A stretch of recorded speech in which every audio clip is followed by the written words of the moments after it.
Hey, hey, hey, it's your brother Van Silk, not in my house. My podcast. That's on YouTube. I need you to subscribe, join in with me on the conversations, and listen. I'm not a hip hop pioneer. I'm not, well, I hate that term, but I'm not a hip hop historian. I'm a true historian. A true historian is the one who's going to make sure that we can actually tell the truth.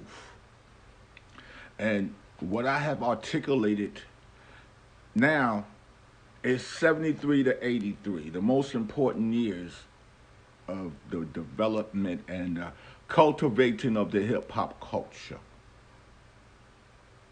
Now, this is part two of part four with my interview with the Hispanic Foundation of the MCs from Rubie and Whip from Grandwizzard Theodore and the Fantastic Five, Charlie Chase from the Coldcrush Brothers, Mr.Schick from MeanMachine, which was basically 1981. MeanMachine had a song, I think it was Disco Dreams on Sugar Hill Records, where they had 3 Hispanic members in the group. And I was trying to figure out why Hispanic didn't flock heavily when that happened.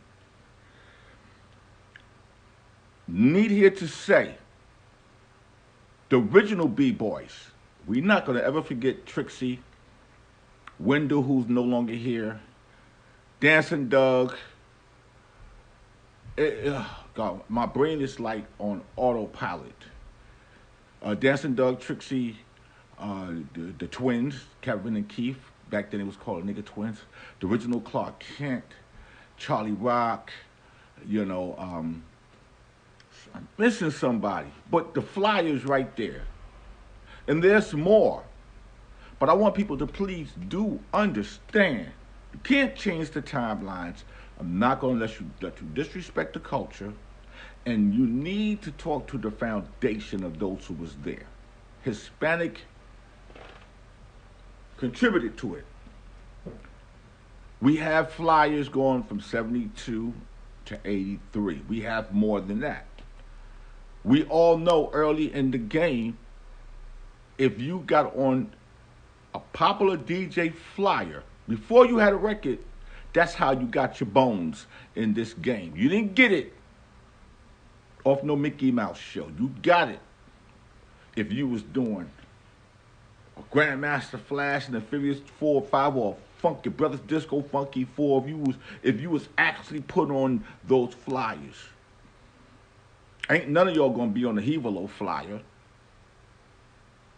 Zulu Nation flyer, Nubian Production, Mandipolite, Cool DJ AJ, Arthur Armstrong, Sandwich. Let's keep it 100. Sapphire Crew in Harlem with the late Willie Gums when they was at the Rennie Ballroom. The reason why I came to the 10-year, because they eliminate a lot of those who want to lie, because your age don't match.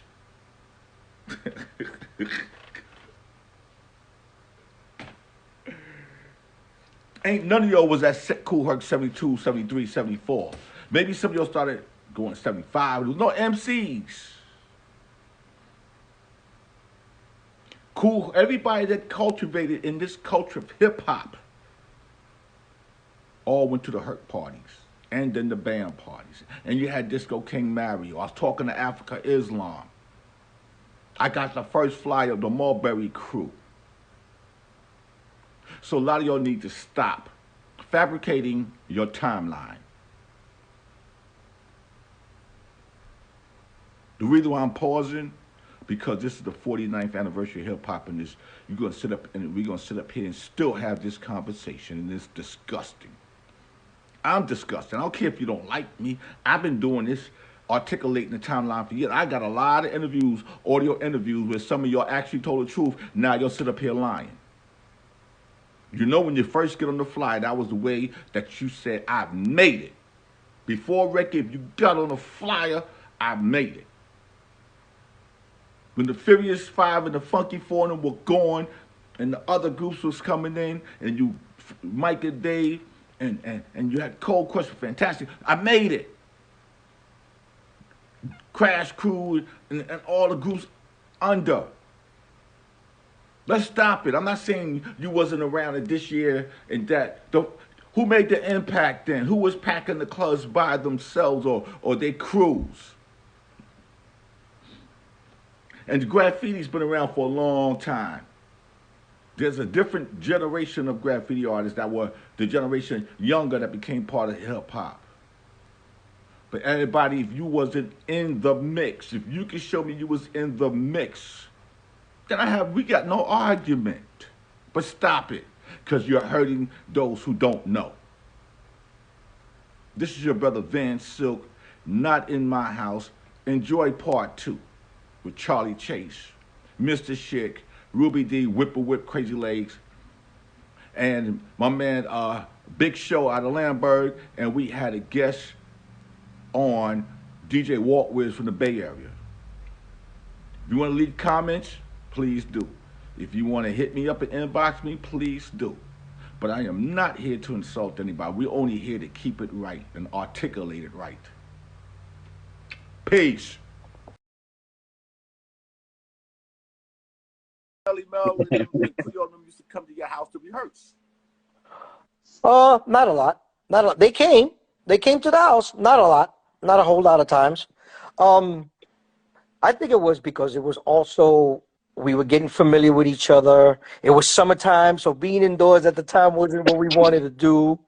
And basically, at that time, it was real simple. It was so simple. Before records, before anything, it was an MC, it was a DJ. The DJ plays the break beats for the MC to rhyme on, and you just gotta keep it in pace, gotta keep it in order, in order for them, no scratches, no nothing, so they can do their thing, and you get creative on it. It was simple, bro. I mean, hip hop 101 back then. So it wasn't hard, man. And we developed a really good relationship, and then at the rap convention, the MC convention, was when the Casanovas came by and had a talk with them, and they went back with Flash. And then you after they went back with Flash, and then here comes the Coldcrush brothers later on. Right, the Coldcrush came along because I had my crew, RC again, who was very instrumental. We used to go to South Bronx High School with Joe Conzo and Tony Tone, right, and AD. So he said, "Yo, there's a guy in my school. He's down with Breakout and Baron. He does a sound for them, and he's looking to start something, And I was like, "Well, I already got a crew, And he was like, "Yeah, but you should meet him. He knows a lot of people. He's cool people." So he came by. He brought him by. I met Tony Tone. We became good friends. He got down with my crew. I mean, I got the flyers showing that he was down with my crew, Discotheque Productions, which was Tom and Jerry, the guys I was with at the time. He was the fly. He started with me, and one day, at that point, I was so advanced in my DJing that I wasn't happy with the MCs I had because they didn't have that showmanship in them. They didn't have that natural ability to entertain on the stage. And I had so many ideas I couldn't do it with that group. And I was always fucking like, yo, I got to get better MCs. So Tony Tone came up with an idea. He says, let's have an audition. And I said, that sounds like a good fucking idea. And Kaz, I had been after Kaz 2 years before that. For a long time, I've been like, yo, man, get down with me, get down with me. He never wanted to get down with me because he had his own crews. He said, yeah, I got the Mighty Force, I got this, So I kind of tricked him and asked him to be a judge with me at the auditions. And that's when we picked out KG. And then I told Kaz, yo, get on the floor with them, man. Let's feel them out, see how they do it in a group scenario. He had JDO with him. And they started emceeing, and that was when the Coldcrush 4 was born, right then and there. So Tony, as far as the name, Tony Tone came up to me one day. I remember the day real clearly. I was at this pool hall across the street from my house. It was actually like a game room place, and Tony says, "Yo, I found the name that I want to call the group." And I said, "Let me see." So he brings this red and white flyer that at the very top said, "Another Coldcrush product," and he said, "I want to call the group the Coldcrush Crew." And I said, yo, the name is dope, but I said, if we're going to do this, we're going to be like family. So let's change it to the Coldcrush Brothers. And he was like, bet. And that's how it started. And Whip and Donna Rock were the first members. They were down. And then 2 weeks later, they those insubordinate motherfuckers left off Theodore and a Fantastic Five. And that's how that got started. Wow. Yep. That's the way it went down. And Chase, I thank you for coming on because I got other people in, and I know you said you were gonna come on for a few, but we definitely gonna do something with one-on-one. But brother, you know I love you, man. I hear you, man. Walt, first time I see you, man, I always wonder what this guy looks like. I always see him on social media posting stuff, but I was like, who is this guy? Now I know. Good to put a face. Fan of hip hop. I appreciate you, man. Good to put a face to the name now. I'm over here. I can't find my fucking cone. Because you can't find your glasses, you blind fuck. Look around. Oh, they in my hand. They in my hand. Wait a minute. There you go. All right, fellas. Rubie, I love you, baby. Guys, we're talking another time, man. Peace. Peace. Thank you. Now, people. Hey, Van, yes. Van, before you get, I wanted to answer. There was somebody, rest in peace, Donna Rock. He was not Hispanic. I know Donna Rock. He was not Hispanic. No, somebody just asked that. Don't even start that bullshit, Whip. Hey. Damn! Be nice. I'm gonna be like homeboy and good fella. Be nice now. Yo, I'm always it's nice. Two of us now. Now we got the other Hispanic brother in the place to be, Christopher Whip, and we got Rubie D together. Ooh, yeah, fantastic. I can't hear you, baby. Fantastic is romantic. You can hear me? Oh, you want me to do romantic or you want fantastic? Which one? It doesn't make a difference. I'm both. Hey, so both. I got the two premier, legendary word up Hispanic brothers in hip hop. The first, now Whip. Yo. Before I fuck up, because I was saying that you didn't want to tell people back then that you was Hispanic because you might have felt left out, or was that some kind of scenario? Where you going? Nah, that was a rumor that was out for the longest. I don't even get that because I remember Dot was saying shit. That was like he didn't know. I thought everybody spoke Spanish.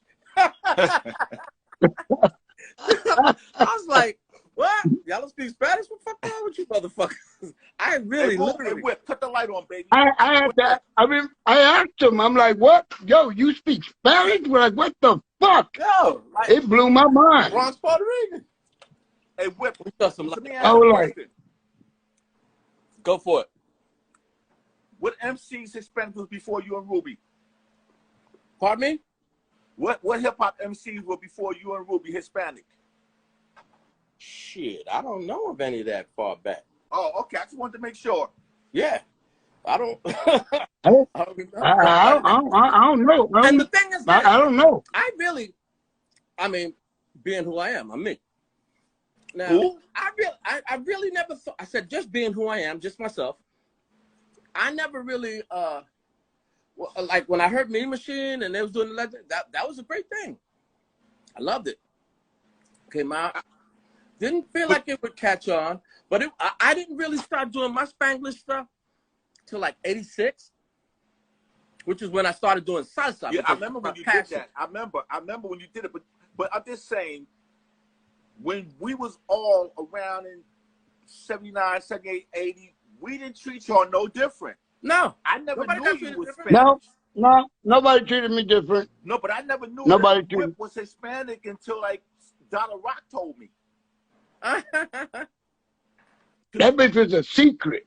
And my thing was, but did y'all treat, okay, y'all in the He came to my house and ate on a daily, so how are you not gonna know when my mom's just cooking chicharrón de pollo y pernil and arroz con gandules? But I do remember when he was like, it was we got into a fight, not a fight, an argument, and I started